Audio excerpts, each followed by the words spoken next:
Paano mag-register sa Liches pagkatapos magbayad dito sa Plon?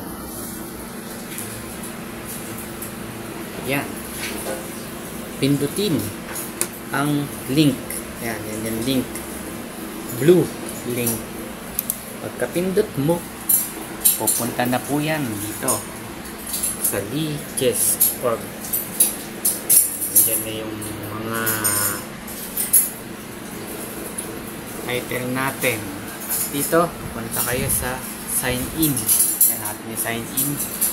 Click nyo lang yan. Sign in. Pag namabas sign in, hindi pa kayo makapag-sign in dyan kasi kailangan nyo muna mag-register. Yan. Register nyo. Click. Register.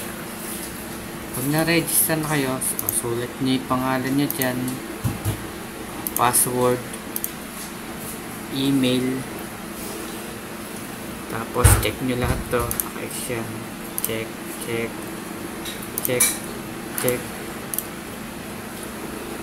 Saka yung I am human. Kasi na register na kayo. Yan. Sagutin nyo lang yung box na nari yan. Tanong niya. Click all. You can play music. Eh di siyempre ito. Ayan, di ba? Next mo lang yan. Pag next nyo na yan, meron pa ulit. Ayan.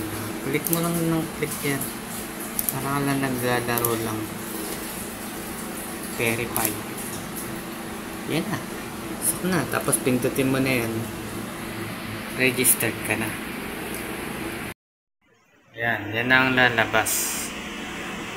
Naka-register na kayo. Ayan. Nandito ka na. So, sign in ka na. Sige, sign in mo. Kunyari, pangalan mo, di ba? Ayan. Babagsakan nyo. Yan. Pwede ka na pumalik uli dito sa Liches. Pwede ka na mag-sign. Ayan. Pag nakapasok na kayo sa Plon Arena, makikita niyo pangalan niya, dadagdag na dyan. Kaya pag bayad na kayo, marirecord na siya dyan. Okay.